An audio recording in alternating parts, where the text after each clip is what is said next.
And I attribute that. There's nothing special about North Dakota except that they have their own bank. So they didn't fall into the Wall Street credit trap. And the reason they set it up in 1919 was they were in a Wall Street credit trap. The farmers were losing their farms to the Wall Street bankers. They were losing them to the granaries, which were connected to the railroads, which were connected to Wall Street. It was all one big cartel. And when they realized that they were being taken advantage of, they got together, decided to keep their money in the state, set up their own bank, and started making low-interest loans to farmers. They have the best student loan program in the country. They invest in things like alternative energy.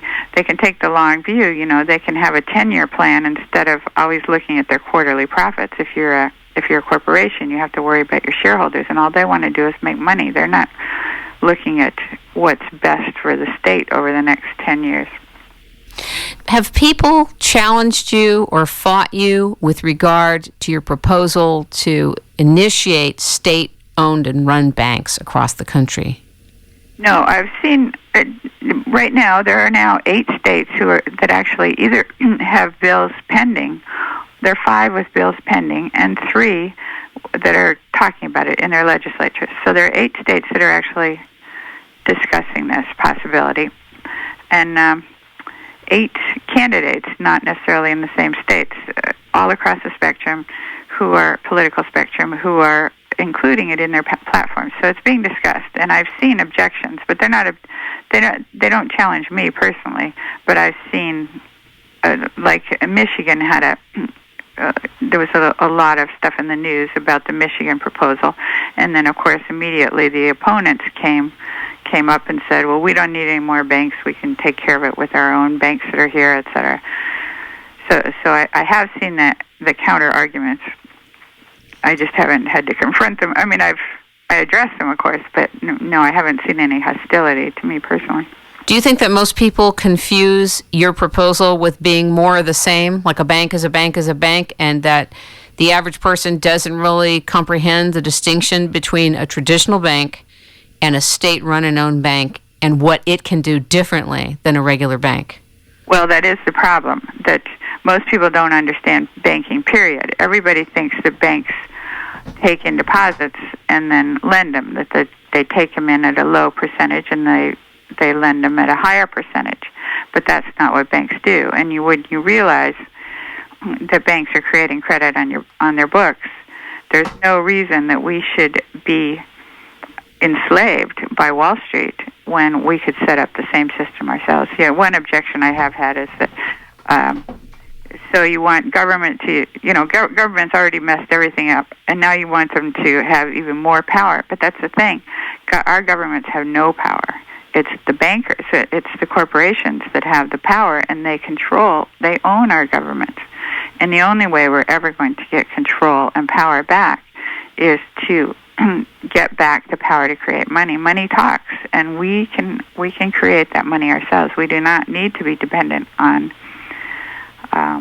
bankers that make us think that we're desperately poor and that we have to tighten our belts and cut back on services. There's no need for that. The government can create all the services it wants. All it has to do is issue little paper receipts and pay for them.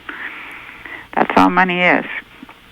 Why do people fear the growth of government to the extent that they do? Well, I think it's all labels, and there's so much politics going on that as soon as anybody comes out with one thing, then the whole political machine will come out with the other side. And so you hear a lot about it in the news. I'm sure you've heard that Tea Party argument that we don't want more government and don't mess with my Social Security, because they don't really realize that Social Security is government. That's true. I have another question for you, and I asked this to Fareed Kavari, who's running for Florida governor, who you invited on the first show that we all did.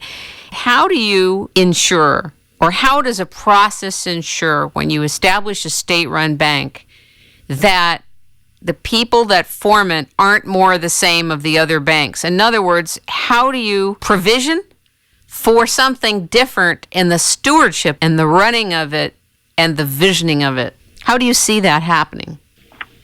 Well, the very fact that that there is no profit in it. In other words, we're talking about civil servants here, just doing their job. They can't get any bonuses and commissions and fees. There's nothing in it for them other than to keep their jobs and do a good job. And I've worked for government. My ex-husband's worked for government. I know government employees have a bad name, but they want to keep their jobs just as much as anyone else. I mean, I've seen just as much waste in private industry as in public. But the thing is, you won't have shareholders that you have to please. You don't have to cater to your shareholders. And so you can actually take the long view.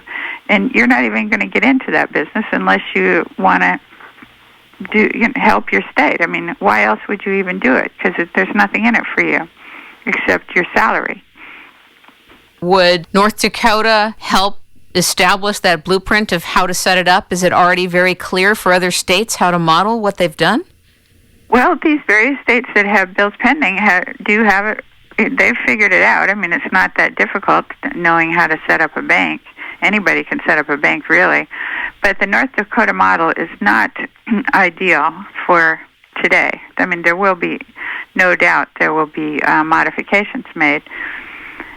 One change that I think could be made is that they raise the money for their capital base by borrowing from the other banks and they issued bonds, and they had a lot of trouble selling those bonds because the other banks said, you're going into competition with us. They had no interest in funding a competitor. The nonpartisan league who set up the bank did succeed eventually, obviously. But even in Michigan, where I think they were proposing to, I think it was $150 million or $50 million, I forget. Anyway, capital base, and immediately the objection was raised. Well, we're already broke. We don't have that kind of money. But what every state has is a huge amount of money socked away in these investment pools. And the reason they have to have those is because of this whole debt situation. I just spoke at it was a government finance officers association convention in Missouri, and so I got a chance to talk to all of them about why they have these huge investment pools. You know, it's the CAFR money that you hear Walter Burien talking about. He calls it a huge conspiracy.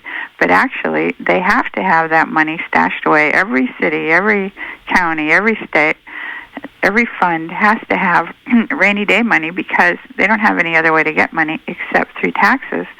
And that means a bond issue, which means they have to have a vote before they can go over budget. You know, if they spend too much, they have to go to the voters before they can get any more money. And it's actually happened apparently in Missouri, where the city was just brought to a standstill because they had no money. So instead, they sock away like anywhere from 20% to 75% of their budget in this excess rainy day fund money that they can tap up to if they need to, because they're just not sure what their budget's going to be. So that money is just sitting there drawing a very tiny interest.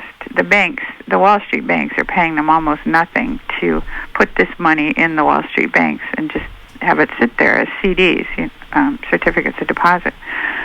So that same money could be pulled out of the Wall Street banks, invested in a state-owned bank without spending it. You know, you don't spend your capital. That's just the capital requirements? That's the base that is then leveraged into many times that sum in loans. What you're lending is not your capital. You're lending money created on top of the capital. So it's only going to be at risk if the bank itself goes bankrupt or makes some really bad loans, and their money is at risk no matter what they do with it, and that's not any more risky than any of the other banks that they put their money into. Are you feeling inspired? Do you feel that the time is going to come where your proposal is actually not just up for a bill or about to happen, but actually it's going to happen en masse?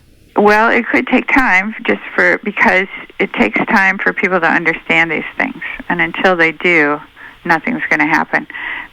the people who have been squeezed out of the market are getting more and more desperate. And you can just see with